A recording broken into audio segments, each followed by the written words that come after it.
Tá se sentindo travado? Tá precisando de um empurrãozinho na vida? Tá naquele dia que tá difícil ir pra frente, pensar em soluções alternativas? Hoje eu tenho uma ideia muito legal pra você.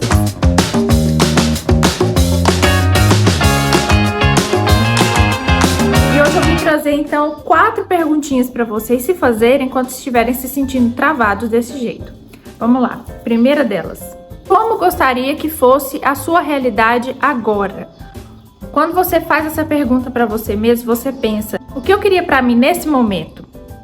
Qual que é a realidade que eu queria estar e qual é a realidade que eu estou? Qual que é a distância entre elas? Quando você pensa sobre isso e vê qual que é a distância entre uma e outra, faça já a segunda pergunta: por que essa realidade não pode ser a minha realidade agora? Quais são as soluções que você pode encontrar para mudar essa situação que você está no momento? Se ela depender de você apenas, né? Porque tem coisa que a gente sabe que não depende só da gente. E o mais importante quando você coloca todos esses pensamentos ali na superfície é você aceitar esse momento atual que você está vivendo. Isso tudo é passageiro. Isso vai passar em algum momento. A gente ter um dia ruim não significa que a nossa vida inteira é ruim. E é muitas vezes frustrante, porque tem dias que a gente acorda super disposto, olha para o dia anterior e fez 150 coisas num dia só, não sabe nem como deu conta de fazer tanta coisa num dia só, e aí no outro você já acorda mais indisposto, de não ter tanto ânimo assim, mas tá tudo bem. Tem hora que a gente cansa, tem hora que a gente precisa de desacelerar mesmo. Isso faz parte da vida, isso faz parte do nosso bem-estar também. Terceira pergunta: tem algum medo te travando? Quando você olha para si, dentro dos seus sentimentos, tem algum medo ali envolvido? Porque o medo, gente, ele existe e ele faz parte, ele é um sentimento inato nosso, ou seja, a gente vai sentir ele em algum momento da vida ou em vários momentos da vida, né? Mas o medo, a gente precisa ter muito equilíbrio com esse medo, porque o medo, como ele é um sentimento inato, em alguma parcela ele é saudável, para que a gente tenha cautela com as coisas, para que a gente não coloque os pés pelas mãos, não seja negligente com a nossa própria vida, com as situações que acontecem com a gente. O medo, até um certo ponto, ele é saudável. Agora, quando ele passa desse ponto, ele é extremamente prejudicial, porque o medo te paralisa. E quando você se sentir travado, é justamente isso, é você estar paralisado naquilo. Então, quando você pensa sobre isso, coloca ali na balança, tem um medo envolvido nisso? E como que tá a porcentagem desse medo na minha realidade que tá me fazendo paralisar dessa forma?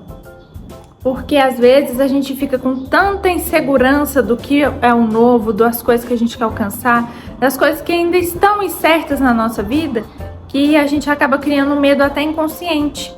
E aí é bem mais profundo. Então, faça essa pergunta, traz à margem essa questão. Como é que tá o medo? Tem um medo envolvido nisso daí? Porque é o seguinte, a gente precisa olhar com muito carinho para as oportunidades que a gente tem, para o nosso momento que a gente está vivendo, porque tudo isso faz parte de um grande ciclo. Eu mesma, hoje eu acordei com vontade de desistir de muita coisa na minha vida, que eu percebi que algumas coisas estão estagnadas, não estão saindo do jeito que eu queria, mas resolve o que eu só pensar? Resolve o que eu só me lamentar por isso?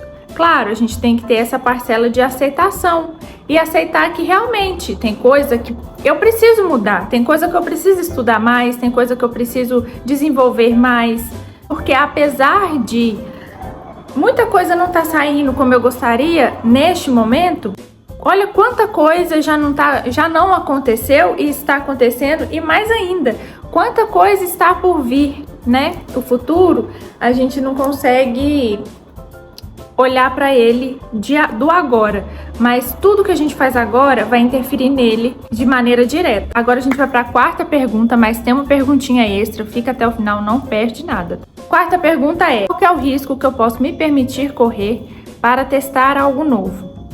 Por quê? Porque a gente vai precisar, se a gente está estagnado, se a gente está se sentindo travado, a gente sabe, a primeira coisa que vem é que a gente precisa fazer alguma coisa diferente.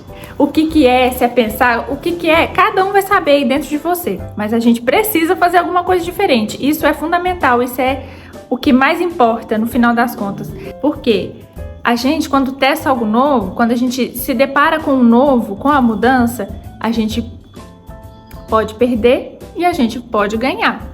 E eu acho que na maioria das vezes a gente só ganha, né? Por mais que às vezes a gente perca algumas coisas, mas essas coisas que a gente perde sempre são coisas que, na verdade, nunca nos pertenceram. Mas a gente, de fato, a gente vai precisar correr algum risco, né?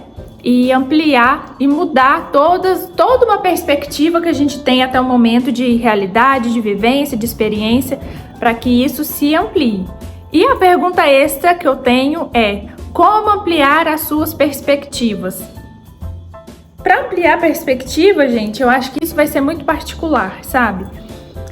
Eu posso aqui falar algumas coisas que funcionam de maneira generalizada, mas eu acho que isso, o mais importante é você saber dentro de você mesmo o que você precisa fazer para isso. Eu acho que a escrita é um meio muito eficaz de ampliação de perspectiva, porque quando você escreve e olha aquilo ali que você escreveu, automaticamente você já mudou sua perspectiva sobre aquele ponto, porque você tá olhando com uma ótica já diferente. Conversar com pessoas que você gosta, que você admira, pessoas que você tem um diálogo aberto, você não tem travas para falar com aquela pessoa, você pode ser você mesmo a qualquer instante, você tem essa confiança nessa pessoa, então converse com essa pessoa, fala com ela, fala assim: olha, eu tô pensando sobre isso, qual dica você pode me dar? Você acha que eu tô indo num caminho certo e tudo? Porque a gente, no final das contas, a gente sempre precisa de validação de um terceiro. Isso sempre vai importar pra gente, por mais bem resolvido e seguro de si que sejamos. Mas a gente sempre vai precisar disso. E é muito bom quando a gente tem, né? Eu acho que analisar escolhas também que você pode fazer, né? Se organizar, se programar para fazer, olha, eu posso ir para esse lado, para esse lado e para esse lado. Analisa cada uma dessas escolhas. Pensa de maneira racional mesmo.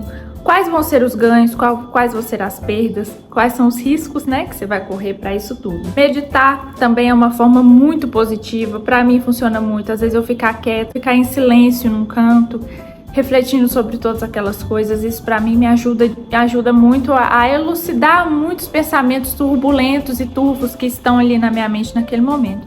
Então eu acho que meditação também é uma coisa muito importante, porque o próprio princípio da meditação é silencia. E quando a gente silencia, a gente consegue ter muito mais disciplina dos nossos pensamentos, a gente consegue ter muito mais controle de tudo que está aqui dentro. O vídeo é isso.